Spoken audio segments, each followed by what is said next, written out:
Film ان my week with Marilyn میں Michelle Williams ماضی کی مشہور اداکارہ میرلن منرو کی زندگی کی عکاسی کرتی دکھائی دی۔ اس فلم میں 1957 میں منظر عام پر آنے والی مشہور film the prince and the show girl کی عکس بندی کے دوران میرلن کی زندگی کے ایک ہفتے کے واقعات دکھائے گئے ہیں۔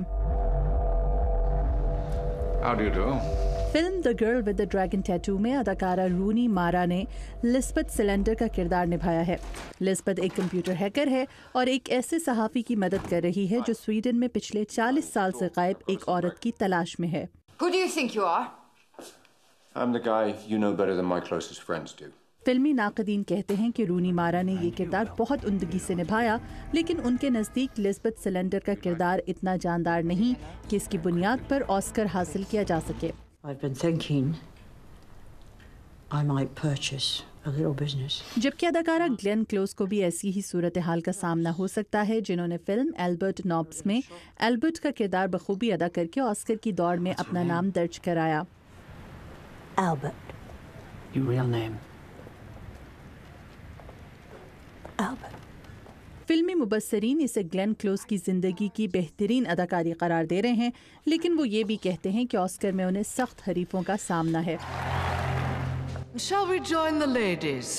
میرل اسٹریپ کی جانب سے فلم دی آئرن لیڈی میں بطور مارگریٹ تھیچر نبھایا جانے والا کردار فلمی ناقدین کے نزدیک بے حد جاندار تھا، جس میں میرل نے مارگریٹ کی بڑھتی عمر اور یادداشت کی خرابی سے متعلق ایک بیماری کے دور کی عکاسی بہت عمدگی سے کی ہے اور دکھایا ہے کہ کس طرح اپنی بیماری سے لڑنے کے دوران بھی وہ اپنی وضع برقرار رکھنے میں کیسے کامیاب رہیں۔ I have done battle every single day of my life, and many men have underestimated me before. اس کردار کے لیے میرل نے مارگریٹ کا انداز اس خوبی سے اپنایا کہ ان پر مارگریٹ کا ہی گمان ہونے لگا۔ میرل اس سے پہلے بھی 2 مرتبہ آسکر ایوارڈ حاصل کر چکی ہیں۔ انہیں آخری مرتبہ آسکر ایوارڈ 30 سال قبل ملا تھا، جبکہ وہ 17 مرتبہ آسکر کے لیے نامزد کی جا چکی ہیں اور بہت سے مبصرین کے نزدیک اس مرتبہ انہیں تیسرا آسکر ملنا چاہیے۔ What if you don't like what I got to say? لیکن ان کے مد مقابل ووئلا ڈیوس، جنہوں نے فلم دی ہیلپ میں آئبیلین کلارک کا کردار نبھایا ہے، ان کی سخت حریف ثابت ہو سکتی ہیں۔